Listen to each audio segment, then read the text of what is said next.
Breaking news, Connor Zary and the Flames have reached an agreement, and Zary has signed a 3-year deal just under $3.8 million.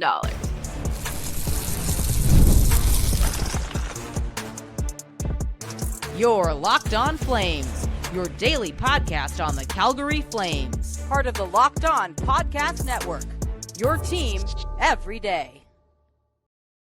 Hello, everybody, and welcome to this fantastic Friday episode of Locked On Flames. Thank you so much for making the show part of your day. And we are very excited, not only because it's the weekend, but because Connor Zary and the Flames have reached a deal and we get to nip this in the bud. There's no dragging this into camp. He's not missing time. Make sure you subscribe to Locked On Flames wherever you get your podcasts, as well as YouTube. We are back to daily shows next week, and I couldn't be more excited. So let's break it down. 3 years, around $3.8 million. That is fair. That is very fair. I'm pretty sure I said earlier this week that they would meet in the middle of the 3.5 where Calgary was at, in the 4.5-ish where Zary's camp was at. And they'd be around 3.8, but probably not closer to 3.9. So congratulations to Zary for getting this done. I think that this is huge. And it's a very big step in his development. I mean, he's had some good time in Calgary.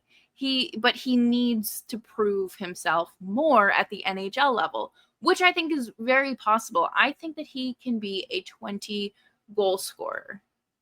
And the only objection I have to that is, of course, is he going to stay healthy? That is his biggest obstacle right now, because we know he can shoot. We know he can finish. We know that he can play center. We know that he can pass well. Like, he has all the ingredients. It's just a matter of keeping them in the oven long enough to get a cake and not messing it up along the way. This is big. I thought that it was going to come down to him signing a 1-year deal to bring him to arbitration and it be a prove it year for him, because if he wanted $4.5 million that badly, he absolutely could have. He could have gotten it had he signed a 1-year deal and taken it to arbitration next summer. But with that, you're banking on this one singular season to be your career season. And that is very difficult to do. And that, to me, is putting all of your eggs in one basket, especially when your team is going through this transitional period that the Flames are in. I think he easily could have gotten $4.5 million had he stayed healthy and continued his offensive streak. But that didn't happen. He missed 28 games due to back-to-back knee injuries. And both are so frustrating to me because, in my opinion, they were both avoidable, more so the second one. And a knee-on-knee hit is filthy. I think it is one of the scummiest things you can do in hockey. I don't care who is on, or like who's giving it. I don't care if it's a Flame on the receiving side only. If like Zary were to do that to another player, I'd be like, that's really scummy. And I think that is such a dangerous play because you're messing with the knee, which then impacts the hip, which impacts the ankle. He was lucky to escape surgery, ACL surgery once, or knee surgery in general. He was lucky to avoid any broken bones or any torn ligaments. He came back, played a few games. Oh, would you look at that? Mikko Rantanen trips and falls into Connor Zary, injuring the same knee. When I tell you the noise that left my body when I saw that on my television screen, I was so upset. And just not because anything other than the fact that this kid just came back from this and has dealt with knee injuries and leg injuries and ankle injuries before.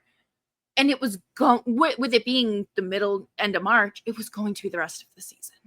There wasn't a chance that I was going to get to see him play in April. But that's not about me. It's about the fact that his development and whatnot was put on pause. 28 games. That is over a quarter of the season. I'm so hopeful that next season he's able to top the 27 points that he put up in 54 games. He had 13 goals, 14 assists. I would like to say that he's capable of being a 20-goal scorer. Do I think it's going to be like a consistently 20-goal season? I don't know. I think that this next season is going to be, I don't want to say the end-all be-all, because I don't think that's fair, but I think it's going to be a good indicator.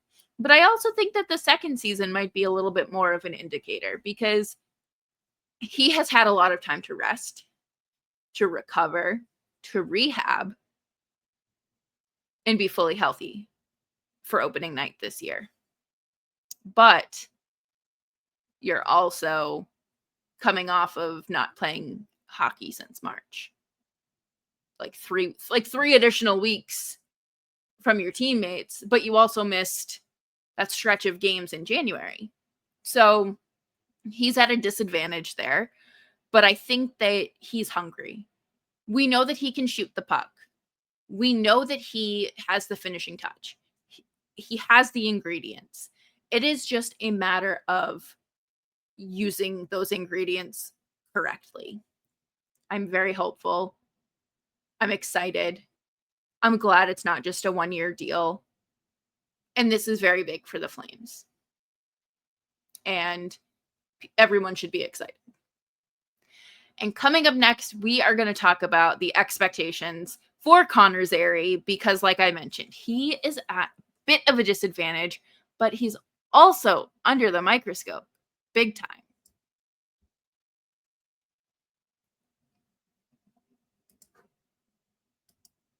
The NFL season is here, and FanDuel has you ready for kickoff. Right now, new customers can bet just $5, and if your bet wins, you'll get $300 in bonus bets to use across the app. I love using the FanDuel app to get in on the excitement to set up a same-game parlay. I love betting on the over because there is nothing I love more than some offense. And of course, putting together a same-game parlay for a hockey game is super exciting, and that'll be here before we know it. So are you ready to play? Download the FanDuel app now by visiting FanDuel.com to get started. That's FanDuel.com to place your first $5 bet.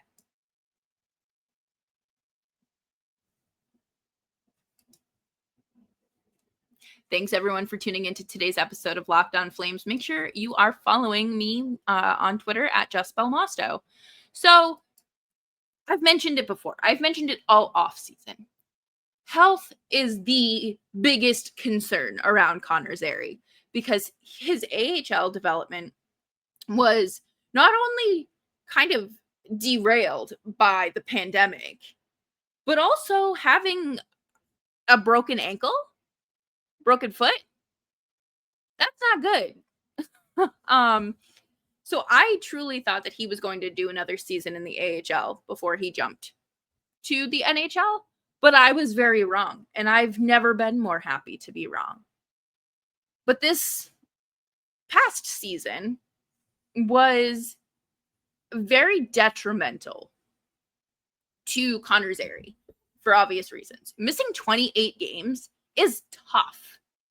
Missing 28 games, or missing a handful of games to a bad injury, to come back and finally feel like you're getting your legs again, and you score, your ice time, while it was limited, it was finally increasing again. Mikko Rantanen falls on you. I am so frustrated for Connor Zary, and I think that that's part of the thing here and why I was so frustrated that it took so long, because I just want to see Connor Zary succeed, and it is possible. But, like I mentioned earlier, it is up to the Flames to use those ingredients properly. Can they figure out a permanent role for him?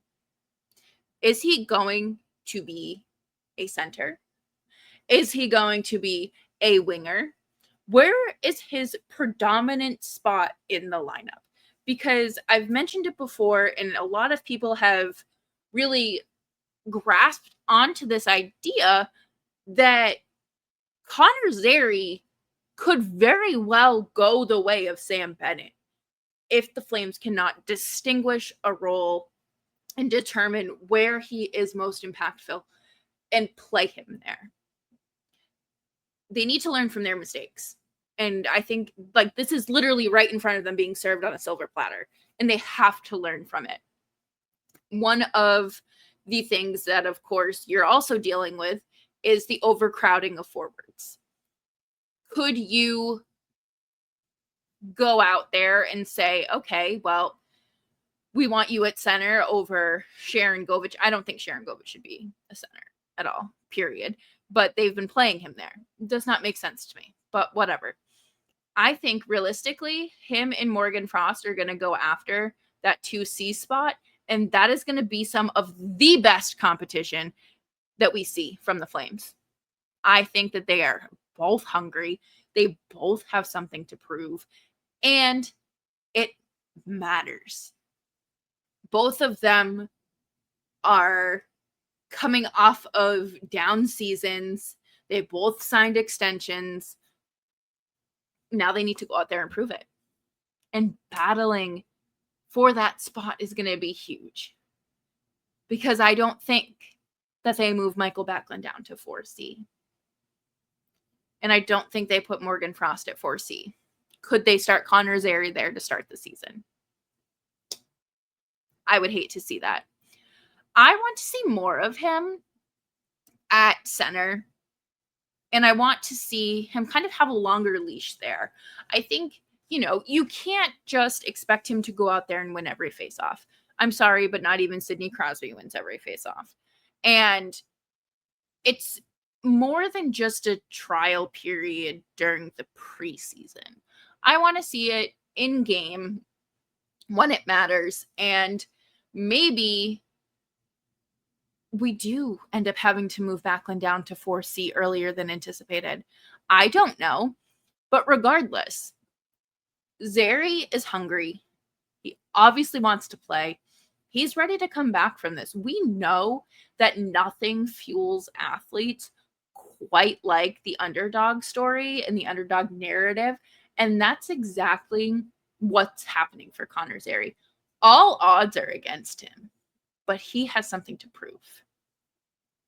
I'm hopeful that we avoid any further accidents and injuries in the season. Would be very nice to see him play a complete season. 82 games would be great, but if it's, high 70s, that's good too. Because again, illnesses arise, accidents happen, what have you. Another thing I think that Zary really needs to work on is his consistency. I think that there is a bit of streakiness in his play, and it's hard to fully fault him at that when there are other players on his line or other players in the lineup that are also pretty inconsistent. But I think we need to expect more from Zary because number one, he wanted $4.5 million. So that's what you think you're worth. You need to play for it. You need to play like it. And he is capable of doing these things. It's just a matter of getting him there and getting him to stay there. Like Abby Lee Miller said, it's hard to get to the top of the pyramid, but it's even harder to stay there. Connor Zary, right now you're at the top of the pyramid. Can you stay there? Can you enter this season and sustain success? I'm not talking a point per game player. I think that is absolutely unrealistic. But could he be? I just thought of this. could he end up being the Masterson Trophy or Masterson Award? Could he be a finalist for that? I'm not saying that I want to exploit his injuries, but can he have a comeback year that is noteworthy, that is proof of his hard work after overcoming severe adversity? Do you see where I'm going with this? There are so many reasons why we should be rooting for Connor Zary and none to be rooting against him, because he is part of this hopefully part of this next group. He will be here when the doors of Scotia Place open. So we want to be a playoff team by the time Scotia Place opens, correct? So let's work hard, get out there, root for him, and just see what he can do. I personally am hoping that he scores closer to the mid-20s. I would like to see him hitting that 23, 24, 25 mark. Anything north of 20 for me is a success. Coming back after 2 bad knee injuries is tough. And to pick up where your team left off last year after an unexpected, successful season, and to try to build off of that again when you don't really have a lot of scoring talent, it's difficult. And I'm not expecting him to go out there. And like I said, he's not going to be a point per game player. And I mean, if he is, I would love for him to prove me wrong. I would love to be wrong. Again, another situation. But I just feel as if that mid-20s is really like the sweet spot, but I'm fine with anything north of 20. It's kind of like how I wanted Coronado to hit 25 and how I wanted Huberdeau to hit 30. 24 and 28. You know what? I will take it. I will absolutely take it. And coming up next, we are going to hear all about what I think of this deal. Does it make sense? Is this something that eventually helps the Flames one way or another? Here on Locked On Flames.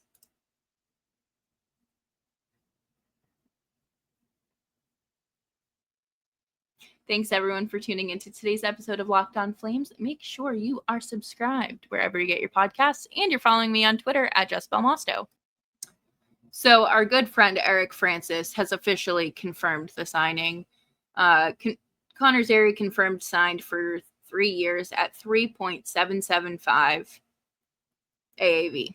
Okay, I like it. I do not think this is an overpay. I do not think it's an underpay. I think this is incredibly fair. With how his season went, you were going to get a bridge deal. They weren't just going to throw a 6-year contract at him like they did with Matt Coronado. Coronado has proved himself. Zary has to build off of last season and find a way to keep the consistency going and sustain momentum, because otherwise things are going to look kind of tough for him. Not like Jonathan Huberdeau tough, but like maybe Igor Sharangovich tough. But in all seriousness, I'm very happy for Zary. I think that this is just kind of like a weight off of his shoulders, off of the Flames' shoulders, off of the fans' shoulders. I would say the top RFA now is Luke Hughes. And yes, I think Connor Zary's better than Luke Hughes. But I like this. I think it once again bridges the gap. You're hoping that this season is a bounce back year, or if it's, not a full bounce back, but something that is better than the product you saw last year. And I'm personally hoping that year 2 is the sweet deal. Like that's where the bread and butter is. So then you can extend him before this next contract, before year 3. And I think that is something that I would like to see with Dustin Wolf too. But that's not happening before camp. That it could very well happen in season, to be entirely clear, I guess. I'm proud of Craig Conroy. I know that sounds so stupid, being proud of a general manager for doing their job, but he did not lie down and take it. He stood firmly that he was not giving in to the 4.5 whatever they were asking. Instead, it still starts with a 3. That has got to feel very good. And it stinks that you have to play hardball like that, especially with such a likable player. Obviously, I don't know what goes on behind the scenes, but he seems very nice. And you don't want to leave a bad taste in anyone's mouth. We've heard about these players. I believe it was Dylan Holloway who talked about how he didn't like how his agent handled things and how Edmonton handled things before the offer sheet, and Jeremy Swayman last summer too, Cam Neely going at Jeremy Swayman and his agent. It is very you have to be very careful. And I think everyone's expectations of how quickly things get done changes because, again, the cap is continuing to rise. We've never seen money like this. These players could be cashing in $16 million contracts, for goodness sake. It makes sense why Connor McDavid isn't signing an 8-year deal at $12 million this summer. It makes complete sense. People are panicking, but it makes sense. And I think it was safer for Zary to do the 3-year deal versus the 1 year. 1 year, you are putting all of your eggs in one basket. You don't want that. That is not what we're going for. Because if you have a bad year, you want to go to arbitration? Great. We're going to tell you all the reasons why that $4 million number is wrong. So I like it. It's playing it safe, but it's a very fair deal. And I love it. That's all. That's really, at the end of the day, that's what I'm here for, because I think Mackenzie Weegar should be making more? Absolutely. Do I think Jonathan Huberdeau should be making less? Yes. So there's a spectrum of fair and unfair deals. And I just want to see Zary hit the 20-goal mark this season. I want to see him stay healthy. I want to see him playing, middle 6 minutes. Top 6 would be ideal. They need to do something with the overcrowding of the forwards to let these young players in and get settled and situated in the roles that they will likely play in the future. But that'll do it for me here on today's episode of Locked On Flames. Thank you, Connor Zary and Craig Conroy, for getting this done right as I was in the middle of recording another episode, but that's fine. I like talking about this a lot more. Make sure you're subscribed wherever you get your podcasts, as well as YouTube. We are here for you Monday through Friday, 5 days a week. Your Calgary Flames every day, starting Monday. Hockey's back.